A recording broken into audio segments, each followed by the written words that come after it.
Carl and Lou here from Games, Brains and Headbanging Live, gbhblofficial.com for short. Fucking festival season, folks. It's almost there. We are getting to it, particularly in this country, in the UK. Not quite summer festival season, but festival season nonetheless. When we start getting our 1-dayers and our 3-dayers and our long weekend ones all spread out across the country, including our city of London, and that's what we're going to talk to you about today. Because Desert Fest has finished up for the year. Fingers crossed. This is now the final lineup. Nothing changes there. No bands have to drop out or anything that needs to change. We have our final Desert Fest 2025 lineup. Of course, if you don't know this festival, it takes place between the 16th and the 18th of May in London, spread across several different venues, from the Dev, which is a pub, all the way up to the Roundhouse, which is the big one in Camden. Well, all the venues are in Camden. Yeah. You got a Black Heart, you get the Underworld, and you get Electric Ballroom as well. It is an insanely popular event. Very, very popular, with a wide, varied list of bands coming from the rock and metal spectrum. Yep. So varied sometimes is it that like finding like a full weekend has always been a little bit of an issue for me personally for this festival. I've never done Desert Fest. I've never done Desert Fest, but there is actually a reason for that. And this is an easy one. We both know. We've talked about it in the past.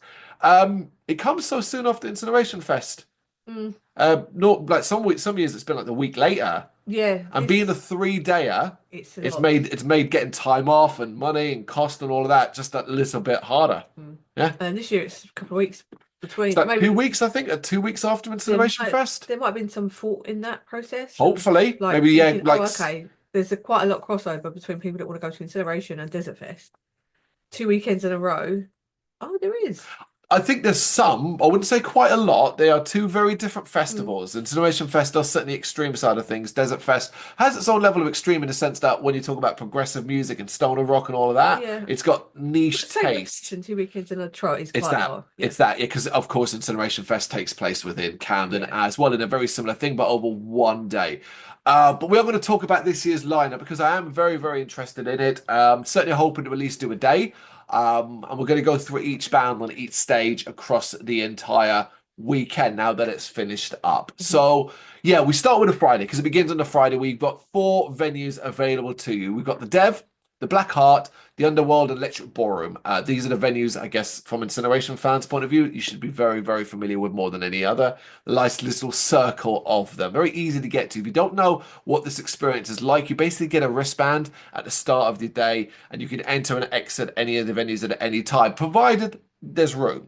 Got to bear that in mind. Particularly when the Roundhouse is involved, that a venue like the Dev and the Black Heart have very limited, well, they all have limited capacity, but those two in particular have very limited capacity. So if you want to see a particular band, say at the Black Heart later in the evening, you might want to make sure you're there a bit earlier to get in. Okay, so we'll go from the bottom to the top, basically. The band at the Dev, and then work our way up for the Friday. So at the Dev, we've got Dresden Wolves. Kind of rings a bell, but I'm just not sure if it's a band I know of. It's just the name that's kind of familiar. No, I'm not familiar with him. Free Ride, Aeronaut, Volcanova, Yep. and DeVille. Don't really know any of them, I'm afraid. No, but I know that's part of the fun of these festivals. Is say if you can't get say if you're a band that you know already, and you can't get in to see them or something happens, just go see, wander around, find something new, and that's what I think. This is what a lot of these festivals are about. The amount of times we found new bands have gone, oh, sweet, So yeah, freedom of it. But of course, remember as well, you can't do everything. So like, you're going to have to chop and choose here as well. So then we jump to the Black Heart. Opening band of that is Yeti with 2 eyes. Black Elephant's next, 10,000 Years, Kind, Servo, and Hippie Death Cult. Top one is a band I'm aware of, Hippie Death Cult. Black Elephant kind of rings a bell, but again, I'm not confident on that. But this is again a bit of a mixed stage where I'm not confidently knowing anybody. Same for me actually. Yeah, on that one. But again, try a bit out if you're walking around. Yeah, absolutely. But then we hit the Underworld, so we get to the sort of bigger venues, and then we got the Underworld. We basically are a lot more familiar with bands in this. We have Wallowing, we have Sea Bastard, we have OVO, that's OVO, Arabrot, and Hexis. I'm familiar with everybody but OVO. Obviously, super familiar with Wallowing. This is an interesting one. This is, I guess, is where like Desert Fest. I don't know, maybe it's an expansion thing because ultimately, I always felt like Desert Fest had painted in a bit of corner once per time because it always felt like it's mostly what they do is psychedelic stoner and that side of things. And I guess wallowing away is psychedelic and all that kind of thing, but now it does feel like they're beginning to sort of open the doors to a few different bands Yeah, it's like the that'll give them a heavy, bit more yeah, variety. like the heavier end of like Hmm. sort of Still weird. trippy, yeah, It's still weird. It's still yeah. wallowing. Sea Bastard are awesome. I said that weird. Sea Bastard. See, Sea bastard. Bastard are wicked, wicked band, as are Arabrot. And I really like Hexus. That's Mm, that. If I'm going, that Friday, the Underworld stage is where it's at for me. yeah, Yeah. yeah, same here. Okay. And the Electric Ballroom is pretty good as well, to be fair. So I reckon actually I'd probably be jumping between Underworld and the Ballroom because we have Elephant Tree, who are amazing. The Devil and the Almighty Blues. Don't know them, but the title enough tells me I'm probably going to like it. A Lowrider, another very, very cool band. Didn't Elephant Tree and Lowrider have a split earlier this year? Or was it late last year? Vaguely remember that. It's pretty good if it is both the ones I'm thinking of. Stone Jesus, another great band, and headlined by Elder, who I should know more of, if I'm honest. I should know more of, but I know what I've heard, I've enjoyed. Yeah, to me, it's between those two stages. I'd be more than happy to jump between them, and if I get time, maybe checking at one of the others. Yeah, yeah. Strong. It's a strong. Yeah, very. It's a strong solid start. Friday. Yeah, yeah. Of course, beauty's in the eye of the beholder. If you don't know any of these, I don't care for any of them. Maybe not so much, but it is a pretty solid Friday. And then we jump to Saturday, where you get 4 venues again. But this time you get the Dev, you get the Black Heart, you get the Underworld, but instead of the Electric Ballroom, the big boys are playing at the Roundhouse. And when we get to that stage, you'll probably understand a little bit of why that is the case. But again, we'll jump to the Dev. And we get Vermin Throne, which Corosius, which... No, Witchorius. Witchorius. Yeah, I'm reading it as like the choir part instead of the witch part. Yeah. Witchorius. Lust Ritual, Barbarian Hermit, and Froglord. The Dev lineup is fucking so solid. Like, Vermin Throne are fabulous. Barbarian Hermit, huge fan of. Froglord, great band. I know the name Lust Ritual. I just love the name. So That's like, I already know I'm gonna like that. That is a great stage. Yeah. It really, really is. Black Heart, we have Indica Blues, Longheads, Worshipper, El Muno, and Green Milk from the Planet Orange. Oh no, it's two separate. So Josiah, and then Green Milk from the Planet Orange. Yeah. Top two I've never heard of, but El Muno released one of my favorite albums of last year. They're a fabulous band, but waiting for a chance to see them live. So that's certainly on my radar there. The rest, not too familiar with. That's what they know what they're doing, don't they? When they make these like lineups to go, oh, there's a little bit here, a little bit there. So if you just sort of picking it one day is going to be difficult. Of course. So you're like, oh. Of course, but you say that, but like, if you know the band, like, if you know everything on this, something that it's all about what you know and what you listen to and what you enjoy more than anything else. Because for a lot of people, this might just be mostly nonsense. All right, the Underworld. Torsus, Scott Heppel and the Sun Band, Maha Sohana, Sons of Alpha Centauri, Avon, and Planet of Zeus. And this is a good example where this is a bigger stage, but I can only point out one band that I know confidently on that stage, and it's Sons of Alpha Centauri. Yeah, no, same. I don't know much just on that one. It's something saying, contrast it to Dev. Yeah. We know pretty much everyone on that. It's just if you know the band, yeah. And that brings us to the Roundhouse. And obviously at the Roundhouse, they're playing the Roundhouse because they're the big lads of the scene. We have Convent, spelled with a K. We have Conan. We have Pallbearer. We have Amen-Ra, and headlined by Zeal and Ardor, which is definitely an odd one for this. And I reckon we've seen Zeal and Ardor often when they play the more darker and more extreme festivals. I reckon this might be a chance we see Zeal and Ardor and get maybe more of the weirder stuff, rather than the black metal stuff. I'm sure they still will, because a lot of it is that anyway. But I reckon it could be a different Zeal and Ardor set, which intrigues me enough. Seen them a lot though, so it's not the selling point of that stage. There's one band that's the selling point of that stage. Pallbearer. Yes, Pallbearer. There it is. As much as I love Conan, I've seen Conan a fair bit recently. Pallbearer, the album last year. Yeah, Pallbearer. That's the selling point for me. Weirdly, Amen-Ra, I'm not that familiar with them, considering second to top. Most I know is from like a wrestling perspective. He did like an intro song. A couple of intro songs for some wrestlers. Alistair Black. Okay. Oh, is that them? Right. Okay. Yeah. Right. So I kind of listened through that route. But it definitely fits that bill. But be quite intriguing to see as well. And that brings us to Sunday. If you've been on the piss all weekend, you might be struggling at this point. But you've got 4 more stages of music. You get the Dev, the Black Heart, the Underworld, and the Electric Ballroom. So the Roundhouse is just the Saturday, the 17th of May.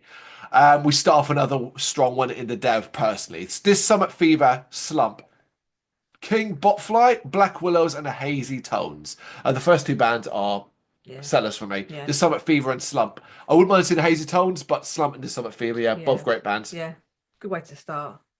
The Black Heart, top end for this for me, but we got Old Blood, Outback, Bilecaster, Your Mum, Why You Are, Caligram, and Famine. It's a very strong stage again. Yeah, very strong. Very, very strong. Go check out Bilecaster if you're thinking about that, and obviously Caligram and Famine are both cool as fuck. But Underworld's got it going on as well. Bobby Dazzle, Mr. Bison, Dunbarrow, Rickshaw, Billy's Burger Patrol. I don't make these names up. Castle Rat and Dope Lord. I am more okay with this now because we are going to see Dope Lord probably 2 months roughly. 2 months.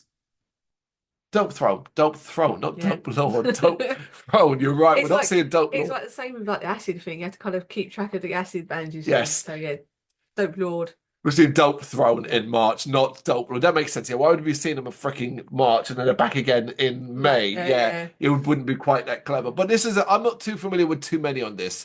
Clearly not as familiar with Dope Lord as I thought I was. I know Mr. Bison. Yeah, it's quite funny. Like when you say, "Oh, there's a lot of like stoner bands," you go, "Yeah, Rickshaw Billy's Burger Patrol." Yeah, that lines up. Yeah, possibly. And the Electric Ballroom. Weirdly, this is the one I know the least on. I think of all the big stages: Khan, Chod, Divide and Dissolve, Slift, and Earth. No.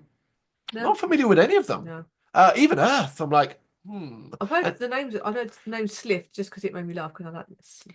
I mean, but yeah, no, but. It's a difficult one, isn't it? Yeah. I mean, that's your lineup. It's a varied and expansive and extensively interesting lineup. And I think across the entire weekend, I could easily pick out a day for most. A Sunday might be the one where I am the least excited, only because I've seen a lot of the band. Like, I love the likes of Caligram and Famine and all that. But it's not like I don't see them often and things like that. But yeah, I think Sunday's definitely the weakest day for me overall. But only I think now winning for Sunday is that it could be quite a good day to kind of like check out the atmosphere and the vibe of it.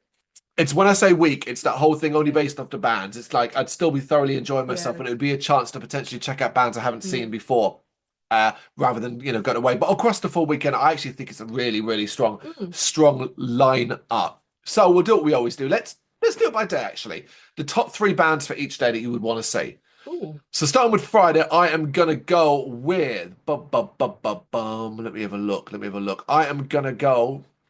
So I'm gonna do something which I know, but I'm not gonna include Wallowing. No. I've seen them a lot, and I'm gonna see them again soon. Yep. With Dope Throne in March. So I'm gonna choose Sea Bastard. I'm gonna choose Elephant Tree, and I'm gonna choose Lowrider. I'm gonna go for Sea Bastard. Yep. I'm going to go for the Devil and the Almighty Blues. Yep. Just because that's intrigued me straight away. And Elder. Cool. Saturday then. Okay, I think we've both got Pallbearer then. We both said that. So Pallbearer is one of mine. El Muno's another one, the second one. And... oh, God, that's really hard. 3, isn't it? Just because I've covered them loads on the site and I've shared a lot of emails with them and I've never seen them live, Sons of Alpha Centauri. Cool. That's my 3. We'll go for Pallbearer, Amon Ra. Just for, I'd like to see what kind of show they bring. Be quite intrigued. And Lust Ritual. Okay. The names, and again, like I know you shouldn't, judge a book by a band name, but quite intrigued. And that brings us to Sunday. Easy 3 for me: This Summit Fever, Slump, and Bilecaster. I'm gonna copy 2. I'm gonna copy 2 of yours. This Summit Fever, Bilecaster, and I'm gonna go for Earth because the headlining. Yeah, there's got to be something, right? Yeah, so I'd like to learn something new and be impressed. So yeah.